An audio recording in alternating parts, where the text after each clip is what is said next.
आकाशवाणी से पेश है खबरनामा।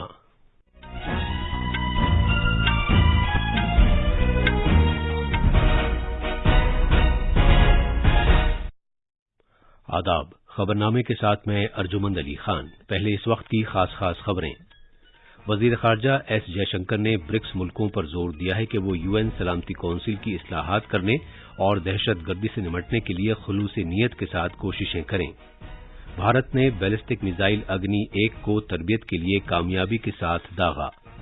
यूपीआई के जरिए पिछले महीने रिकॉर्ड 9 अरब लेन देन किए गए, जिनकी मालियत 14 लाख करोड़ रुपए से ज्यादा रही। हॉकी में भारत ने ओमान में पाकिस्तान को हराकर चौथी मर्तबा मर्दों का जूनियर एशिया कप जीत लिया है और बैंकॉक में थाईलैंड ओपन बैडमिंटन टूर्नामेंट में लक्ष्य सेन और किरण जॉर्ज मर्दों के सिंगल्स क्वार्टर फाइनल में पहुंच गए हैं।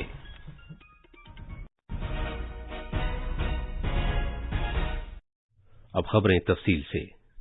वजीर खारजा एस जयशंकर ने ब्रिक्स मुल्कों पर जोर दिया है कि वह अक़वाम मुत्तहिदा सलामती कौंसिल समेत कसीर मुल्की इदारों की इस्लाहात के सिलसिले में खुलूस नीयत का मुजाहिरा करें। जनूब अफ्रीका के शहर केप टाउन में ब्रिक्स के वज़ीर खारजा की मीटिंग से खिताब करते हुए डॉक्टर जयशंकर ने कहा कि आज आलमी हालात का तकाजा है कि ब्रिक्स के ममालिक अहम मौजूदा मामलात के ताल्लुक से संजीदा, तामीरी और इज्तिमाई रवैया अख्तियार करें। उन्होंने कहा कि ब्रिक्स की इस मीटिंग में यह सख्त पैगाम मिलना चाहिए कि पुराने तौर तरीकों से नई तर्ज के हालात से निपटा नहीं जा सकता।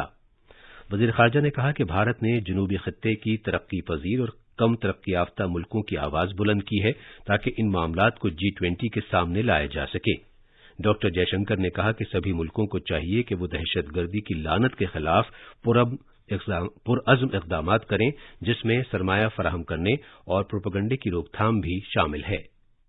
Among the key threats to international peace and security is that of terrorism. All nations must take resolute measures against this menace, including its financing and propaganda. It must be combated in all its forms and manifestations and never be condoned under any circumstances.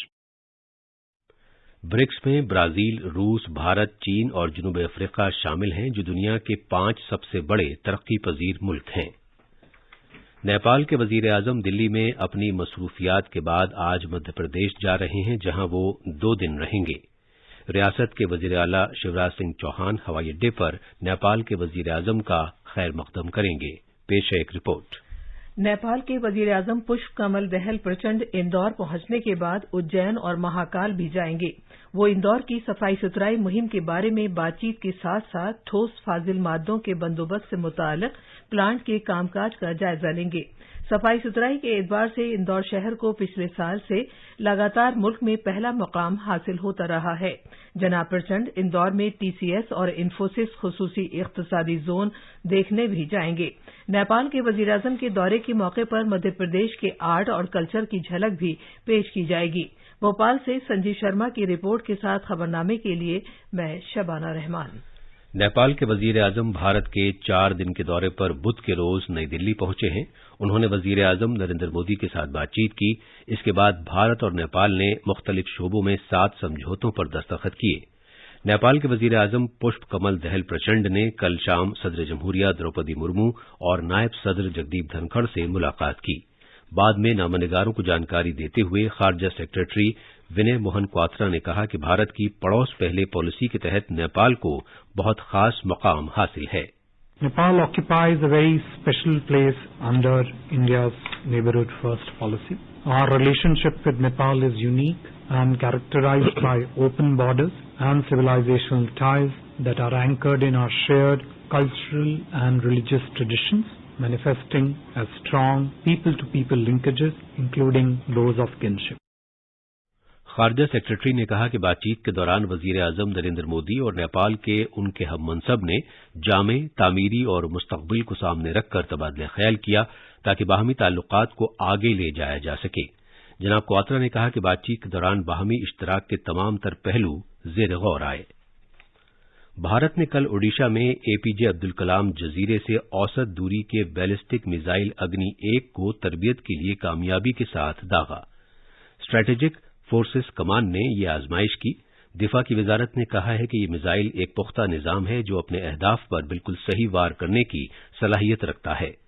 इस तरबियती launch में missile के तकनीकी पैमानों समेत सभी पहलुओं की कामयाब आजमाइश की गई। मरकजी वजीर दाखिला अमित शाह ने मणिपुर के अवाम को यकीन दहानी कराई है कि बीजेपी की क़यादत वाली मरकजी हुकूमत रियासत की इलाकाई सालमियत के तहफ़्फ़ुज़ के तईं सख्ती से अहदबंद रहेगी। इम्फाल में मीडिया के सवालों का जवाब देते हुए मरकजी वजीर दाखिला ने कहा कि मरकज ने हमेशा ही मणिपुर की इलाकाई यकजहती की हिमायत की है और इसमें कोई तब्दीली नहीं हुई है। उन्होंने कहा कि अलबत्ता फिलहाल हुकूमत की तरजीह रियासत में अमन और फ़रक़ावाराना हमआहंगी बहाल करने पर मरकूज है। वजीर मौसूफ ने तशद्दुद के वाक़यात में जान गंवाने वाले मुतासरीन के अहले खाना के लिए एक इमदादी पैकेज का भी ऐलान किया है। जनाब शाह ने कहा कि जिन लोगों ने हथियार उठाए हैं उन्हें पुलिस के सामने खुद सुपुर्दगी करना चाहिए। उन्होंने कहा कि जल्द ही तलाश की कार्रवाई शुरू की जाएगी और अगर किसी के कब्जे से हथियार मिलते हैं तो उन पर सख्त कार्रवाई की जाएगी।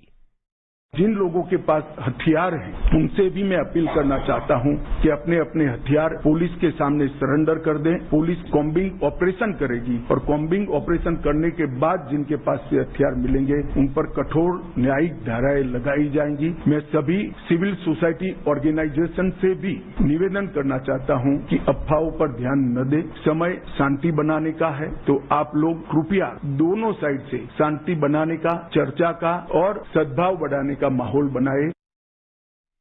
यह खबरनामा आकाशवाणी से नश्र किया जा रहा है। जैसा कि आप जानते हैं, मरकज की एनडीए सरकार ने अपने 9 साल मुकम्मल कर लिए हैं। इस सिलसिले में आकाशवाणी न्यूज सरकार की जानिब से किए गए अहम इक़दामात पर खुसूसी रिपोर्ट्स पेश कर रहा है। आज एक नजर मुसल्लह अफवाज में नौजवानों की भर्ती के लिए अग्निपथ स्कीम पर। स्कीम के तहत मुहिब वतन और पुरजोश नौजवान 4 साल तक मुसल्लह अफवाज में अपनी खिदमत अंजाम दे सकते हैं। मज़कूरा स्कीम के तहत मुंतखब होने वाले नौजवानों को अग्निवीर कहा जाता है। पिछले साल 14 जून को वज़ीर दिफा राजनाथ सिंह ने अग्निपथ स्कीम का ऐलान किया था। इस अग्निपथ योजना से एम्प्लॉयमेंट अपॉर्चुनिटीज बढ़ेंगी और अग्निवीर सेवा के दौरान अर्जित स्किल्स एवं एक्सपीरियंस उन्हें विभिन्न क्षेत्रों में एम्प्लॉयमेंट भी प्राप्त कराएगा और इससे भारतीय अर्थव्यवस्था को भी हायर स्किल्ड वर्क फोर्स की उपलब्धता होगी जो प्रोडक्टिविटी गेन और ओवरऑल जीडीपी ग्रोथ में सहायक होगी। अग्निवीरों के लिए एक अच्छी पे पैकेज, 4 साल की सेवा के बाद एग्जिट पर सेवा निधि पैकेज एवं एक liberal death and disable package की भी व्यवस्था की गई है। मज़कूरा स्कीम के तहत 3 दिफाई खिदमात मुसल्लह फोर्स, भारतीय बहरिया और फजाइया में सिपाहियों की भर्ती की जाती है। नए भर्ती किए गए अहलकारों को 6 महीने की तरबियत से गुजरना होता है और बकिया मुद्दत में वो अग्निवीर की हैसियत से काम करते हैं। 4 साल बाद वो मुसल्लह अफवाज में बाज़ाब्ता रोजगार के लिए दरख्वास्त भी दे सकते हैं। मज़कूरा स्कीम का असल मकसद मुस्तकबिल के हालात की मुनासिबत से फौज को तैयार करना है जो हर एतबार से मुख्तलिफ चैलेंजों का सामना करने की सलाहियत रखती हो। सुपर्णा सैकिया की रिपोर्ट के साथ खबरनामे के लिए मैं Shamim Irfan. Unified payments interface UPI के जरिए पिछले महीने 9 अरब लेन देन किए गए जिनकी मालियत 14 करोड़ रुपए से ज्यादा रही। कौमी अदायगी से मुताल्लिक भारतीय कॉरपोरेशन के मुताबिक मई 2023 में यूपीआई के जरिए 9.41 अरब लेन देन दर्ज किए गए। इस साल जनवरी में यूपीआई के जरिए 8 अरब लेन देन, जबकि फरवरी में 7.5 अरब, मार्च में 8.7 अरब और अप्रैल में 8.89 अरब लेन देन दर्ज किए गए थे। अपने माहाना मन की बात रेडियो प्रोग्राम में वजीर आजम नरेंद्र मोदी ने मुल्क की डिजिटल पेशकदमी की ये कहते हुए तारीफ की थी कि ऑनलाइन तरीके से छोटी अदायगियों से बड़ी डिजिटल मईशत की तामीर में मदद मिल रही है। उन्होंने कहा कि डिजिटल लेन देन से न सिर्फ सहूलतों में इजाफा हो रहा है बल्कि इससे दयानतदारी के माहौल को फरोग भी हासिल हो रहा है। पिछले कुछ सालों में यूपीआई तेजी से हमारी इकोनॉमी और आदतों का हिस्सा बन गया है। छोटे छोटे शहरों में और ज्यादातर गांवों में भी लोग यूपीआई से ही लेन देन कर रहे हैं। डिजिटल इकोनॉमी से देश में एक कल्चर भी पैदा हो रहा है। गली नुक्कड़ की छोटी छोटी दुकानों में डिजिटल पेमेंट होने से उन्हें ज्यादा से ज्यादा ग्राहकों को सर्विस देना आसान हो गया है। उन्हें अब खुले पैसों की भी दिक्कत नहीं होती। تلنگانہ آج اپنا 10واں یوم تاسیس منا رہا ہے۔ ثقافت اور سیاحت کے مرکزی وزیر جی کشن ریڈی آج صبح حیدرآباد میں تاریخی گولکنڈہ قلعے میں جھنڈا پھہرانے کی ایک تقریب کے ساتھ 2 روزہ تقریبات کا افتتاح کریں گے۔ شام میں ثقافتی تقریبات منعقد کی جائیں گی۔ یہ تقریبات ایک بھارت شریشٹھ بھارت جذبے کے ساتھ منائی جائیں گی۔ ثقافت کی وزارت نے کہا ہے کہ وزارت گولکنڈہ قلعے میں آزادی کا امرت مہوتسو کے تحت تلنگانہ کا 10واں یوم تاسیس منا رہی ہے۔ وزیر موصوف نے ایک ٹویٹ میں کہا ہے کہ یہ تقریبات نریندر مودی حکومت کی ان شہیدوں کی وراثت اور تلنگانہ کی مالا مال ثقافت کو بنانے کی کوششوں کا ایک حصہ ہے، جنہوں نے ریاست کے قیام کی تحریک میں حصہ لیا تھا۔ صدر جمہوریہ دروپدی مرمو نے تلنگانہ کے عوام کو ان کے ریاست کے قیام کے دن پر مبارکباد دی ہے۔ ایک ٹویٹ میں صدر جمہوریہ نے کہا کہ تلنگانہ کا جنگلات اور جنگلی حیات مالا مال ثقافتی ورثے اور ہنرمند افراد کے ساتھ منفرد مقام ہے۔ انہوں نے کہا کہ یہ خوبصورت ریاست اختراع اور چھوٹے کاروبار کے ایک مرکز کے طور پر ابھری ہے۔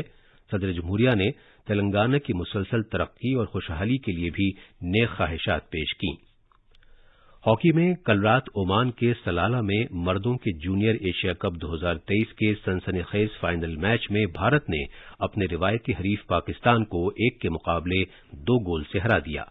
بھارت کے لیے مردوں کے جونیئر ایشیا کپ میں یہ چوتھا خطاب ہے۔ اس سے پہلے بھارت 2004، 2008 اور 2015 میں یہ خطاب جیت چکا ہے۔ اس خطابی جیت کے ساتھ بھارت مردوں کے جونیئر ایشیا کپ کی تاریخ میں سب سے کامیاب ملک بن گیا ہے۔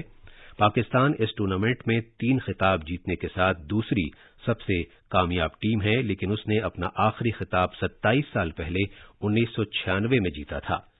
اس سے قبل بھارت اور پاکستان ایک ہی گروپ میں تھے اور دونوں ہی ٹیمیں گروپ مرحلے میں کوئی بھی میچ نہیں ہاری تھیں، کیونکہ بھارت اور پاکستان کے درمیان میچ 1-1 گول سے برابر رہا تھا۔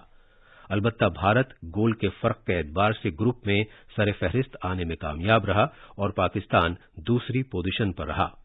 مردوں کا junior Asia cup hockey tournament Oman میں 8 سال کے بعد ہوا ہے۔ بیڈمنٹن میں بھارت کے بیڈمنٹن کھلاڑی لکشیہ سین اور کرن جارج بینکاک میں تھائی لینڈ اوپن کے مردوں کے سنگلز کے کوارٹر فائنل میں پہنچ گئے ہیں۔ لکشیہ سین نے چین کے 4تھے درجے کے کھلاڑی لی شی فینگ کو ہرایا۔ اب آج دوپہر کوارٹر فائنل میں ان کا مقابلہ ملیشیا کے لیونگ جن ہاؤ سے ہوگا۔ کرن نے چین کے عالمی درجہ بندی میں 26ویں پوزیشن کے کھلاڑی وینگ ہانگ یانگ کو شکست دی۔ آج دوپہر کوارٹر فائنل میں ان کا مقابلہ فرانس کے توما جونیئر پوپوف سے ہوگا۔ یہ تھیں خبریں، اور اب اخبارات کے آئینے کے ساتھ ہیں شبانہ رحمان۔ شکریہ ارجمن۔ راجدھانی دلی سے شائع ہونے والے آج کے بیشتر اردو اخبارات نے بھارت نیپال تعلقات سے متعلق خبروں کو بڑی خبر بنایا ہے۔ اس سلسلے میں روزنامہ انقلاب کی سرخی ہے وزیر اعظم نریندر مودی اور نیپال کے وزیر اعظم کی ملاقات، بھارت نیپال تعلقات کو بلندیوں پر لے جانے کا فیصلہ، دونوں ملکوں کے درمیان ٹرانزٹ معاہدے سمیت 7 معاہدوں پر دستخط، منی پور تشدد کی تحقیقات کے لیے عدالتی کمیشن تشکیل، متاثرین کے لیے معاوضے کا اعلان۔ اس خبر کو سرخی بناتے ہوئے روزنامہ راشٹریہ سہارا لکھتا ہے، وزیر داخلہ امت شاہ نے منی پور میں نئے حفاظتی اقدامات کا اعلان کیا۔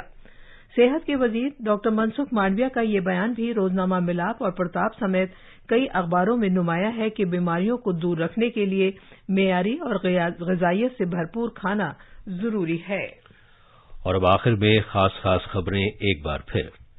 وزیر خارجہ ایس جے شنکر نے برکس ملکوں پر زور دیا ہے کہ وہ UN سلامتی کونسل کی اصلاحات کرنے اور دہشت گردی سے نمٹنے کے لیے خلوص نیت کے ساتھ کوششیں کریں۔ بھارت نے بیلسٹک میزائل اگنی 1 کو تربیت کے لیے کامیابی کے ساتھ داغا۔ UPI کے ذریعے پچھلے مہینے ریکارڈ 9 ارب لین دین کیے گئے، جن کی مالیت 14 لاکھ کروڑ روپے سے زیادہ رہی۔ ہاکی میں بھارت نے عمان میں پاکستان کو ہرا کر چوتھی مرتبہ مردوں کا جونیئر ایشیا کپ جیت لیا ہے، اور بینکاک میں Thailand open badminton tournament میں لکشیہ سین اور کرن جارج مردوں کے سنگلز کوارٹر فائنل میں پہنچ گئے ہیں۔ اس کے ساتھ ہی یہ خبرنامہ ختم ہوا۔